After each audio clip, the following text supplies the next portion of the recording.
लक्ष्मीनारायण भक्ती creation चॅनलमध्ये सर्व भक्तजनांचे खूप खूप स्वागत आहे. गणपती बाप्पा मोरया. आज आपण बाप्पांचे आगमन घरात कसे करावे, बाप्पांची मूर्ती कशी असावी, नियमानुसार यथासांगती कशी आणावी याविषयी थोडीशी माहिती घेणार आहोत. बाप्पांना आपण पाहुणा म्हणून घरी आणणार आहोत, मग त्यांची मूर्ती ही योग्य पद्धतीनेच आणायला हवी. गणपती बाप्पा सर्व विघ्न टाळतात. बाप्पांना घरी आणताना या चुका आपण टाळल्या पाहिजेत. गणपती बाप्पाची मूर्ती हसरी असावी, आनंदित असावी. शक्यतो गणपतीची मूर्ती ही सिंहासन रूढ असावी, कारण ती सर्व विघ्न टाळण्यासाठी घरी येत आहेत. मग ती नाचणारी किंवा बाल रूपातली नसावी. बाप्पांची मूर्ती अगदी प्रसन्न असावी, पाहता क्षणी भुरळ पाडणारी. बाप्पांना बऱ्यापैकी ढेरी असावी. ढेरी असणारे गणपती का आणावेत यामागेही कारण आहे. बाप्पा आपल्या सर्व चुका क्षमा पोटात घालतील आणि आपल्याला माफ करतील आणि आशीर्वाद देऊनच जातील.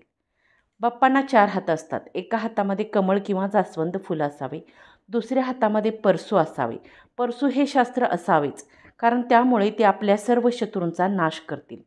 तिसरा हात हा आशीर्वादाचा असावा आणि चौथ्या हातामध्ये मोदक असावा, ज्यामुळे बाप्पा मोदित होतील आणि आपल्याला आशीर्वाद नक्की देतील. आपली दुःख व गाऱ्हाणे ऐकण्यासाठी बाप्पांचे कान अगदी मोठे मोठे सुपासारखे असावेत. बाप्पांची मूर्ती शक्यतो बसलेली असावी. बसलेली मूर्ती असल्यामुळे ती आपल्या जीवनात स्थैर्य आणेल. नाचणारी किंवा उभी मूर्ती शक्यतो टाळावी. बाप्पांच्या मूर्तीजवळ उंदीर हा हवाच. त्यांचे वाहन त्यांना खूप प्रिय आहे, ते मूर्तीजवळ असावेच. सुपासारख्या कानामुळे बाप्पा आपली सर्व दुःख ऐकतील आणि ते दूर करतील. आपल्या सर्व इच्छा ऐकतील आणि त्या पुऱ्या करतील. बाप्पांची मूर्ती आणायला जाताना आपण सोबत एक नवीन वस्त्र घेऊन जावे. मूर्ती आणताना कधीही झाकून आणावी. ती अशीच उघड्याने आणू नये.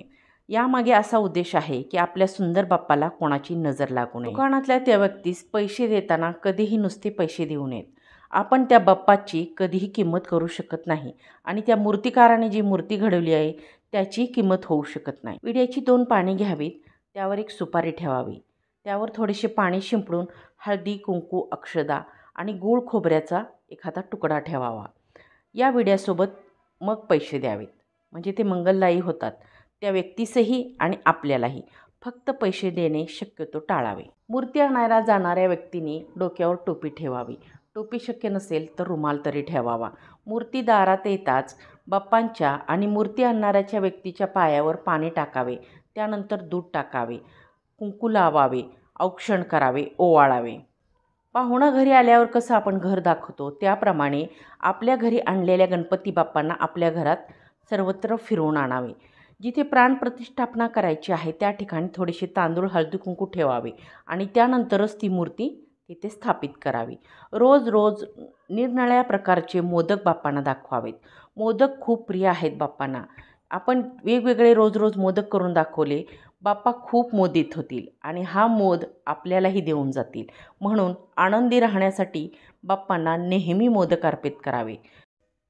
बाप्पांना स्थापित केल्यानंतर मोदक, दुर्वा, जास्वंद फूल आणि अगरडा या गोष्टी नक्की अर्पण कराव्या, ज्यामुळे सुखसमृद्धी कधीच कमी होणार नाही.